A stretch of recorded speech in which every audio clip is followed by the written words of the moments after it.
What's up, everybody? Welcome back to another deck profile here on TCG University for the card game UniVersus. My name's Tam, and today I'm going to be showing you the Andy deck that we played for this week's Campus Championship. Let's jump into it.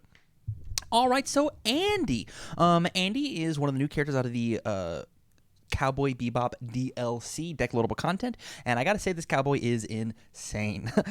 He says twice per turn you can destroy one of your cool foundations or one of your bad foundations to replace it with the top card of your deck face down, readied, so that you just kind of replace a committed foundation for a ready foundation. And he also says anytime that you would build a foundation, whether it be with his ability or any other ability in the game, you can give this attack, mine or your opponent's, +1 speed and +1 damage, or -1 speed and -1 damage. So a little damage pump, a little speed pump, a little damage reduction, a little speed reduction. Andy just plays really good, solid, basic UniVersus. So, with that said, let's go ahead and jump into the attacks. We're playing one of the best attacks in the entire game. We're playing 4 New Seong-style Scarlet Meteor. This card just says, I can destroy a foundation in order to build one from my discard pile, which triggers Andy, and then I can destroy it and then build another one. So, basically, this card's going to for sure get at least +2/+2. You can build in assets instead of foundation, if you'd rather. And you can destroy assets to cancel actions while it's in the card pool. The card's absolutely crazy. Up next, building-wise, we're playing 4 Flashy Shadow Kick. Destroy or add the top card of my discard pile into my staging area, so I can destroy one of my my bad face downs with Andy, and then just build in a one card from my discard pile up to my staging area. This card's very strong inside of Andy. It lets us trigger a ton of really awesome abilities. Up next, we're playing 4 Deflection Swing, kind of in the same vein as Flashy Shadow Kick and New Seong style. The difference is that Andy has a lot of face-down cards that just accidentally get stuck because of Andy's ability of destroying, just adding a random card from the top of my my deck. So let's say this Deflection Swing is on top of my deck. I can destroy a foundation and then build the top card down in my staging area, use Deflection Swing, pick up one of my face-downs, and then or build another face-down and then pick one back up. So maybe it is another Deflection Swing. We can do this rodeo all over again. It's super good. Speaking of rodeos, we've got 4 Cowboy Lasso. This card is Andy's card out of the DLC, and so I wanted to try it. The reversal is amazing, the fact that it is a reversal, but I gotta say the more important part is after we multiple this card, anytime that I would destroy one of my foundations, I get to build the top card of my deck in. So as long as I've got a momentum, this card says I can destroy as many of my committed cards as I want during this attack, and then build a bunch back in just to continue out my combos a little bit further and a little bit further. The card's very strong. I think if anything, it should probably just be a one-of. I think the other attacks are a little bit stronger, but it definitely earned its keep inside of our Campus Championship this week. Next, we're kind of going on to the generic strong stuff that the good symbol has to offer. We're playing 4 Nutcracker. Lets you draw a card, get extra damage. Sometimes it can build a card down depending on the card that we add in. It also has Breaker 2 and EX3. This card is just a value. It's just value on a card. This card is insane. If you have not picked up a playset, I definitely suggest it before it rotates. And then the last attack that we're playing is 4 Spirit Shotgun. Because of the fact that this card shares 3 symbols with Andy, there's pretty much no reason we shouldn't play it in any Andy deck, especially one that is allowed to build as much as we have. There are some turns that I'll start with 3 foundations on my turn in a Spirit Shotgun. I'll accidentally build out to 8 foundations, having 4, 5, 6 attacks in my card pool, and then play a Spirit Shotgun and not having committed my entire board, all starting off on a very low foundation base. So Spirit Shotgun gets absolutely massive, not to mention any bonuses it gets off of Andy's ability to add them in, to add cards in for the +1/+1 for each one added. This card is a game ender, and you definitely should be playing it inside of the Cowboy. Up next, we're playing 4 Let's Cut Loose. This card just adds a foundation either from my staging area, from my card pool to my staging area, which will trigger Andy's +1/+1 or -1/-1, or lets you just pick up a free block. On our assets, we are playing a couple. We're playing 1 Omega Sword and Owl Shield. A little bit of extra damage, making sure that our blocks are nice and easy. This card, it should be a one of in everything that can play it. We're playing 1 Shishio. Honestly, this card could easily be cut. The main part of this card is destroy your weapon attack. It's +2 damage. Destroy a foundation. Your weapon attack is +1 damage. +2 damage, Play ball committed. The response commit after an attack is blocked, you add it down, is fine. It's fine. It's not amazing, but it can be useful depending on the situation you find yourself in. And the last asset that we're playing is we're playing double Calyuga. Now, if you notice, this card is actually off-symboled under the life chain as opposed to the good chain because of our card, New Xiong style. If I have 2 Scarlet Meteors, I can take and loop them over and over again as long as I have 6 or less foundations by destroying a foundation, building in one of these Calyugas, committing it, and then lifting back up this Scarlet Meteor, destroy a foundation, build the Calyuga back in, and then play the next one. On my next one, as it's resolving, I will commit and then bring it back up.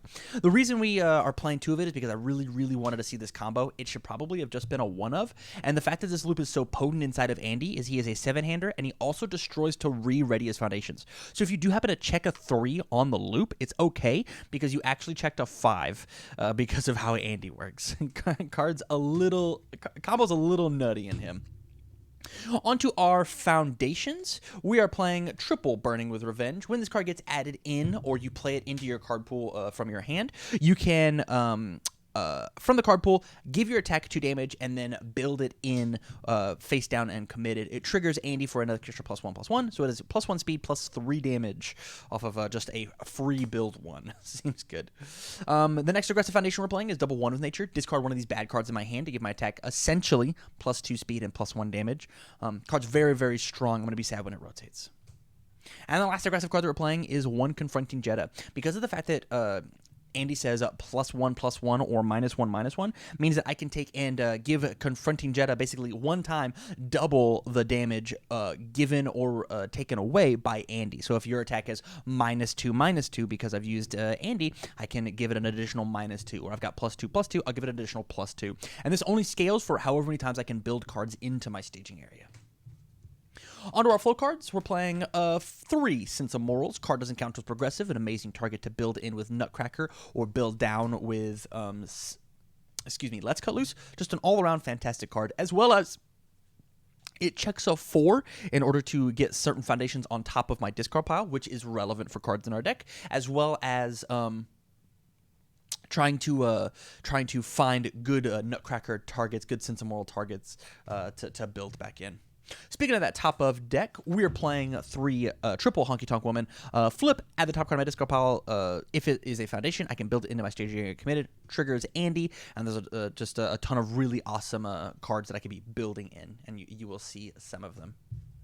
Up next, we're playing triple the Forbidden Technique, kind of in the same vein as Honky Tonk Woman, but as opposed to building the top card from my discard pile, I flip and build the top card of my deck. Really solid with Andy, especially with Deflection Swing, being able to pick back up the Forbidden Technique, play it, and then build it back down. It's just a really, really solid card.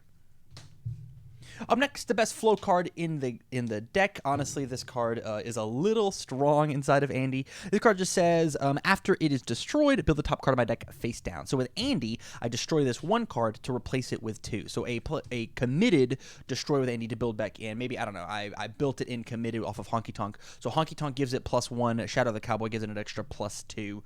This thing just says +3 damage for free, as well as build a ton of foundations. Continuing with the draw cards, but not necessarily helpful for Andy's response, is triple Folktale Storyteller. This card just says, if I have 3 foundations, after I play it, I can build it in, whether it's as a block or as a form, and then I can also pick cards in my discard pile and shuffle them back into my deck. Hey, I want to draw those Spear Shotguns. I'll shuffle them back in.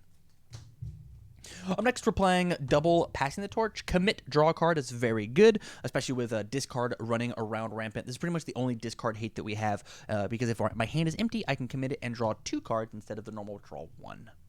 Also a fantastic target to destroy with Meteor and then pull back in.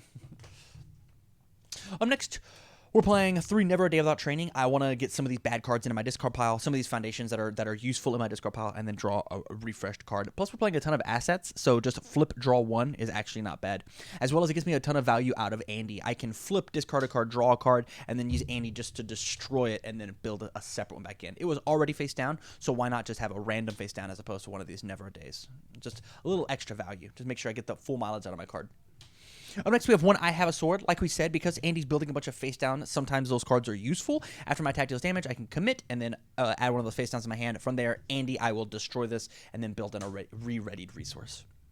1 Marrying Age. After my opponent readies one of their cards, I get to ready one of my cards. Just let me extend my combo out a little bit further. One Evening with Gren. We're now moving on a bit on to defense. I can destroy, and essentially this card just says destroy, add Let's Cut Loose to my hand. Card could easily be in the sideboard as a bit of a tech piece. We don't necessarily need it inside of this deck, but just destroy, add a Let's Cut Loose to my hand is a very strong play. Up next, we're playing double Kieran Soul. Flip after, if I block an attack, it deals no damage. Really good because my character does only have 20 vitality. If I can trigger Andy and this, it just says -2 speed to your thing, and then it's an auto block. Or a full block, excuse me. Up next, we've got Double Bakery Poster Girl, a playable wall committed speed reset. I think this card is very, very good in anything that can play it. You should probably be playing it at a 2 of in anything that can. For a bit of disruption, we're playing Triple Overly Dramatic. Anything that would interrupt or interact with my speed or damage, I can pretty much cancel depending on which way that the speed and damage goes, whether it's increase or decrease. As well as, once they get to deadlock, I can just remove this card from the game and then add whatever really rad attack from my discard pile to my hand. We're playing one Beast Hunter. Lets me unflip my cool foundations because of the fact that they're being built in face down, as well as a bit of a counterplay to other Spirit Shotgun S decks. After they play their second copy of a card, I can just flip this and then remove their card. We're playing one Innocent Breeze, kind of in the same vein as Beast Hunter. I need to flip their card after it resolves. Hey, I'll flip it. This stops the meteor loops that my opponent are playing, as well as it's very easy for Andy to have very big, long attack string, so I can just commit and get +1 damage for each attack in my card pool. We've got one Spiritual Connection. Honestly, this card should be cut, but the reason I had it in here was to get the extra build if I wanted to, and just like really go absolutely ham if they attempted to play cards. But more importantly, after I take damage from an attack, I can flip and force them to play a non-attack card as their next one.